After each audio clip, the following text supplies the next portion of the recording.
नमस्कार दोस्तों, मैं विकास शाक्य एक बार फिर से आपका स्वागत करता हूं अपने चैनल पर। और आज हम डिस्कस करने जा रहे हैं चैप्टर नंबर 7 भगवद गीता के श्लोक नंबर 25 को। 25वां श्लोक आज हम डिस्कस करेंगे।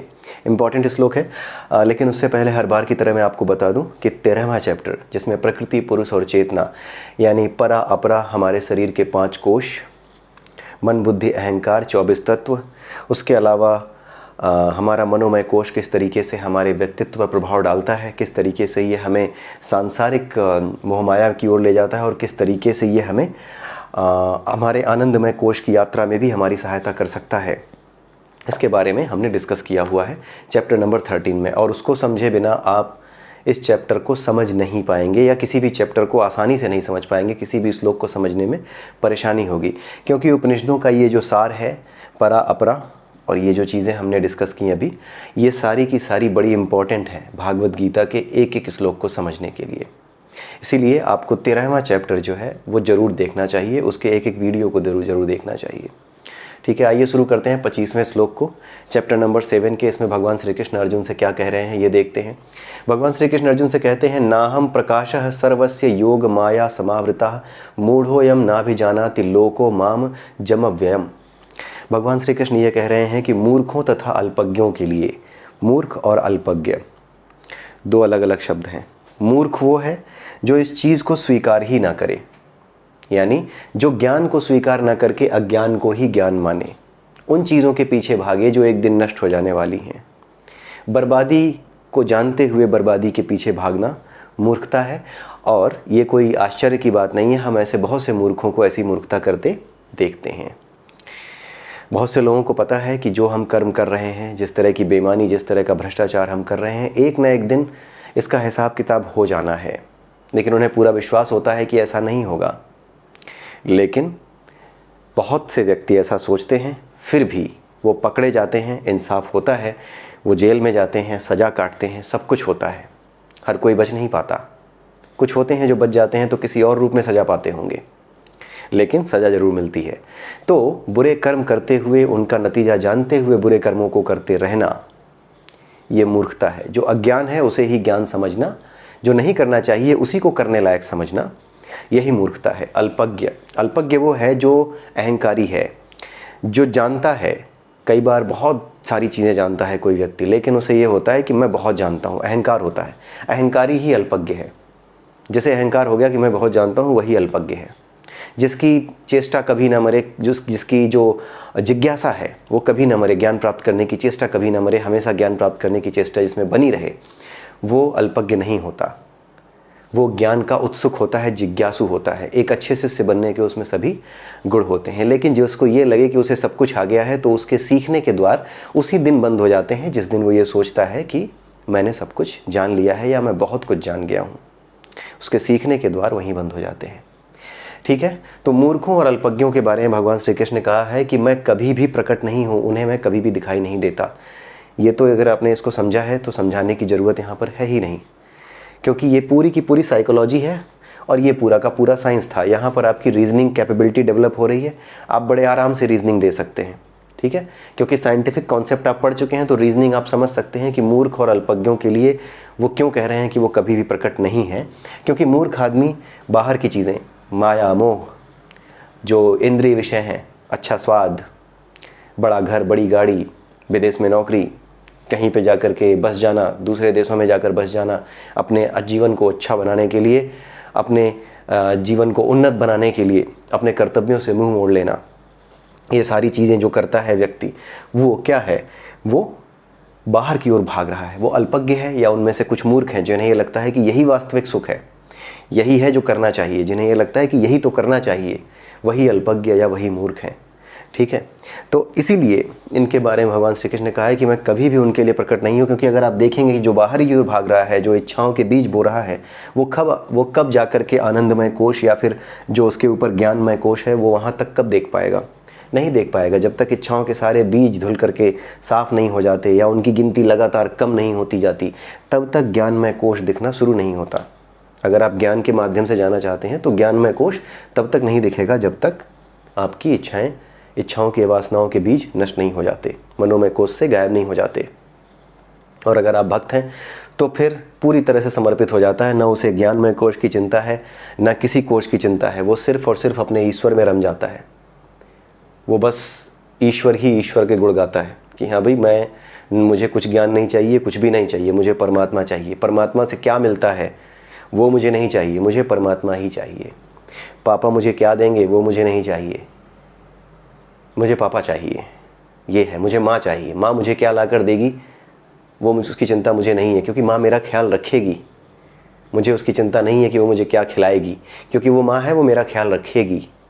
मुझे माँ चाहिए, क्योंकि उसको पाते ही सब मिल जाएगा। मुझे इस बात की परवाह नहीं करनी पड़ेगी कि मुझे क्या खिलाया जाएगा, कितना खिलाएगी, या क्या मिलेगा आज खाने में, भूखा तो नहीं रह जाऊंगा, इसकी परवाह करनी ही नहीं होगी, क्योंकि माँ तो खिलाएगी ही, वो तो रक्षा करेगी ही।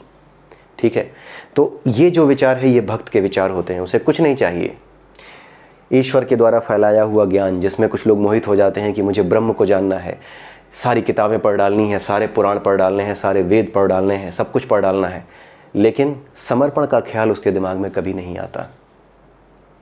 ये चीज़ जब किसी व्यक्ति के साथ नहीं होती तो सब कुछ उसका बेकार है। और यही चीज़ यहाँ समझाने की कोशिश की गई है अल्पज्ञों की बात करके। अल्पज्ञ वो हैं जिन्हें ये लगता है कि ब्रह्म को जान करके, हमने 13वें चैप्टर में डिस्कस किया है कि अपरा में जो शक्ति है जो अपरा को चलाती है उसे ब्रह्म कहते हैं। ब्रह्म भी 3 तरह का है, ध्यान से सुनिएगा। 13वें चैप्टर में बताया है, फिर यहाँ बता रहा हूँ। ब्रह्म भी 3 तरह के बताए गए हैं। क्षर ब्रह्म जो कि अपरा को चलाता है, क्षर यानी जिसका नाश हो जाए। अक्षर ब्रह्म जो परा को चलाता है, जो नष्ट नहीं होने वाला कभी। और परमात्मा यानी परब्रह्म। क्षर ब्रह्म, अक्षर ब्रह्म और परब्रह्म, ये तीनों एक ही परमात्मा की 3 विशिष्ट शक्तियां हैं जिनके माध्यम से ये परा अपरा पूरी की पूरी प्रकृति परा अपरा मिला करके चल रही है। और एक परमात्मा है जो इन क्षर और अक्षर ब्रह्म दोनों का जनक है। वो तीनों रूपों में एक समान ही विद्यमान है।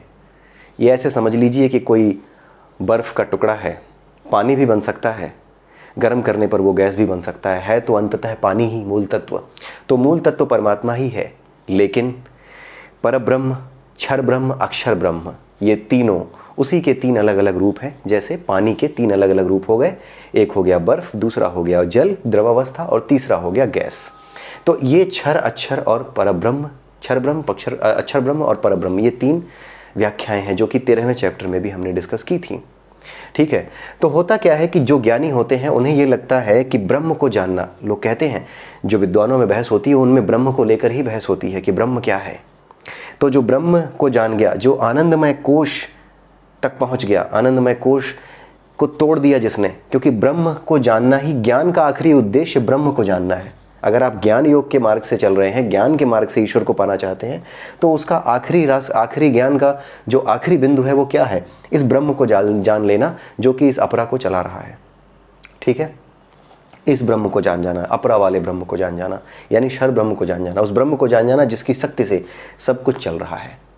और उसको जानने का उद्देश्य क्या है? उसको जानने का उद्देश्य है परमात्मा तक पहुंचना।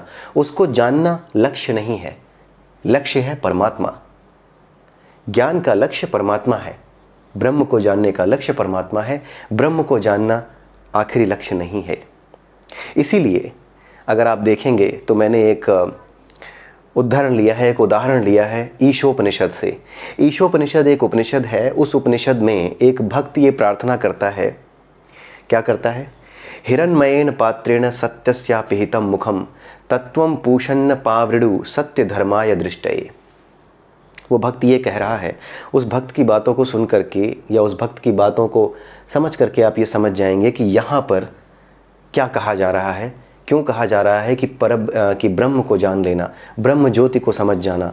इस संसार में जो धूप फैली हुई है, सूर्य की जो रोशनी है, चंद्रमा में जो प्रकाश है, अग्नि में जो आग है, जो ताप है, ये सब ब्रह्म है, ये ब्रह्म की देन है।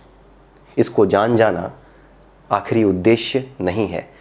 इसको जानने का उद्देश्य है परा को प्राप्त करना।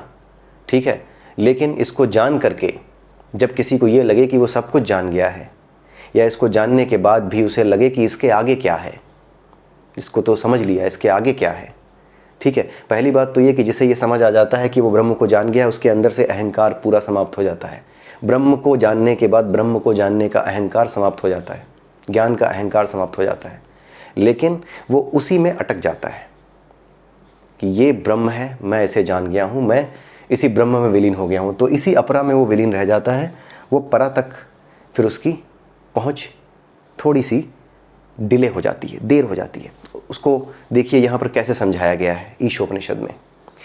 हिरण्मयेन पात्रेण सत्यस्यापिहितम मुखम तत्वम पूषण पावृणु सत्य धर्माय दृष्टि। यहाँ पे एक भक्त भगवान से ये कह रहा है, परमात्मा से, कि आप समस्त संसार के पालक हैं, इसलिए आप मेरे भी पालक बनिए, आप मेरा भी पालन कीजिए, और मैं आपके वास्तविक स्वरूप को, आपके अविनाशी और अजन्मा स्वरूप को, जिसके बारे में कहा गया है कि ना तो आप जन्म लेते हैं ना ही आपका कोई विनाश होता है, मैं उसको देख नहीं पा रहा।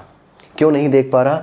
क्योंकि जो ये ब्रह्म ज्योति है, जिस ब्रह्म को जानने के लिए ज्ञानी सारा प्रयास करते हैं, ये ब्रह्म ज्योति भी एक तरह का आवरण है आपके वास्तविक स्वरूप के ऊपर। यानी जिस ब्रह्म से ये अपराशक्ति चल रही है, वो ब्रह्म क्या है? एक कपड़ा है, एक वस्त्र है वास्तविक परमात्मा के वास्तविक रूप के ऊपर। तो यहीं पर वो शिष्य प्रार्थना कर रहा है, एक भक्त प्रार्थना कर रहा है कि अपने इस ज्ञान के आवरण को भी हटा लीजिए। यानी वो ज्ञानी, ये जो ज्ञानी व्यक्ति है, अब ये भक्त की ओर आ रहा है। अंत में भक्ति या समर्पण ही सब कुछ रह जाता है, प्रेम भाव से ईश्वर को भजना ही सब कुछ रह जाता है। उसके चरणों में अपने ज्ञान तक को समर्पित कर देना कि मुझे ये आवरण भी नहीं चाहिए, ये जिससे आप लिपटे हुए हैं, जिस ज्ञान को जान करके सर्वोच्च ज्ञान मुझे मिल गया है, ये जो ज्ञानमय कोश है, ये भी अब पूरी तरह से तृप्त हो चुका है। इसके बाद भी आपके दर्शन नहीं हो रहे वास्तविक अजन्मा और अविनाशी स्वरूप के। ये वो भक्त है जो शुद्ध भक्त है। ये स्थिति उस भक्त की है जो ये जानता है कि ये जो ज्ञान मुझे हो गया है, ब्रह्म जिसे मैं जान गया हूँ, अब मैं अपने आप को ब्रह्म में विलीन समझ रहा हूँ, ये वास्तविक अंत नहीं है, इसके आगे मेरा परमात्मा है, और वो मुझे इसलिए नहीं दिख रहा क्योंकि मैं इस ब्रह्म को सब कुछ समझ बैठा हूँ। इसलिए इस ब्रह्म के आवरण को हटाना या हटना, इस ब्रह्म के आवरण का हटना आवश्यक है। इसीलिए वो ईश्वर से प्रार्थना कर रहा है कि मैं तुम्हारी शरण में हूँ। ये जो ज्ञान है ना, ये ब्रह्म का आवरण है, जिसमें मैं जिस ज्ञान को मैं सब कुछ समझ बैठा हूँ, जो कुछ मैंने अपने जीवन में अर्जित किया है, जो कुछ, यही एक ज्ञान आखिरी रह गया है। बाकी सब तो, ये सब तो पहले ही छोड़ चुका होगा, तभी तो वो ज्ञान में कोष तक आया है, तो बाकी सब छूट चुका है। बस ये ब्रह्म का आवरण रह गया है। मुझे ये भी नहीं चाहिए, मुझे आप चाहिए। यानी मम्मी मुझे तुम्हारी दी हुई चॉकलेट नहीं चाहिए, मम्मी मुझे आप चाहिए, या पापा आप मुझे आप चाहिए। राइट? जैसे आपको अपने पिताजी चाहिए, उनके द्वारा दी हुई चीज़ें नहीं चाहिए। उसका तो लालच भी आपको नहीं रह जाता जब आपको आपके पिता से केवल प्रेम हो, जब केवल और केवल प्रेम का नाता हो, भक्ति का नाता हो, श्रद्धा का नाता हो, तभी वास्तविक परमात्मा की प्राप्ति होती है। हर चीज़, हर आवरण को हटाने के बाद किसी, अगर ब्रह्म ज्योति को भी जान गए, ज्ञान को भी जान गए कि हाँ ये ब्रह्म ऐसा होता है, इसे मैं समझ गया, भले ही अहंकार नहीं आ रहा, लेकिन ये ब्रह्म जिसमें आप स्थित हो गए हो, इसके बाद भी परमात्मा का अविनाशी स्वरूप इसी ब्रह्म से घिरा हुआ है। तो इसीलिए भगवान कृष्ण कह रहे हैं कि मैं अजन्मा और अविनाशी हूँ। ये ऐसे लोग नहीं जान पाते जो सब कुछ हटाकर मेरी शरण में आते हैं। इस आवरण को भी, चाहे वो ज्ञान का आवरण हो, चाहे जो कुछ उनके दिमाग में रखा हो या मन में रखा हो या उनके ज्ञान में कोश में रखा हो कि हाँ यही है मेरा वास्तविक स्वरूप, जिसे भी भ्रम की स्थिति है, जो अल्पज्ञानी है, जो समर्पित नहीं हो पा रहा, केवल और केवल पोथी पढ़ करके या आगे चल करके नई नई चीज़ों को पढ़ करके देखना चाह रहा है, मुझे समझना चाह रहा है, वो नहीं समझ पाएगा। वो बिल्कुल नहीं जान पाएगा कि मैं अजन्मा अविनाशी हूँ, क्योंकि मैं इन लोगों के लिए कभी भी प्रकट नहीं हूँ जिसके अंदर ये अहंकार है, या जिसके अंदर ये भाव है कि मुझे शायद सब कुछ पता लग गया, मैं सब कुछ जान गया, या मैं ब्रह्म को जान गया तो सब जान गया। ठीक है? इसीलिए कबीर दास ने भी एक दोहे में कहा है, पोथी पढ़ पढ़ जगमुआ पंडित भया न कोय, 2.5 अक्षर प्रेम का पढ़े सो पंडित होए। तो ये 2.5 अक्षर जो प्रेम के हैं, वो आपको किसके साथ पढ़ने हैं? ईश्वर के साथ पढ़ने हैं, परमात्मा के साथ पढ़ने हैं कि प्रेम से मुझे गले लगा लो। मुझे तुम्हारा दिया हुआ, तुमसे क्या मिलने वाला है, ज्ञान मिलने वाला है, सांसारिक सुख मिलने वाले हैं, कुछ नहीं चाहिए। मुझे बस एक पिता की तरह अपने गले लगा लो। जैसे पिता अपने बच्चे को उठा लेता है, वैसे मुझे उठा लो। जब इस भाव के साथ कोई समर्पित होता है, तब ये ब्रह्म ज्योति का आवरण हटता है और तब परमात्मा उसे प्राप्त होते हैं। ये श्लोक बहुत इम्पॉर्टेंट है, जहाँ पे भगवान कृष्ण ने ये पूरा कॉन्सेप्ट समझाया है। और ये जो ईशोपनिषद का श्लोक है, ये बहुत इम्पॉर्टेंट है। ये उस भक्त की पहचान है जो अब केवल और केवल ब्रह्म ज्योति को पार करके ईश्वर तक पहुँचने की स्थिति में आ चुका है। अगर आपकी स्थिति ऐसी है या किसी की भी स्थिति ऐसी है, ये कोई जान नहीं पाएगा, दूसरा नहीं जान पाएगा, ये सिर्फ आप जान पाओगे, ये कोई दूसरा नहीं जान सकता, ये सिर्फ आप जान पाओगे अगर आप स्थित हो गए हो स्थिति में। तो ये बहुत इंपॉर्टेंट श्लोक था। उम्मीद करता हूँ आपको आज का ये वीडियो बहुत पसंद आया होगा। अगले वीडियो में फिर मिलेंगे अगले श्लोक के साथ, तब तक के लिए नमस्कार।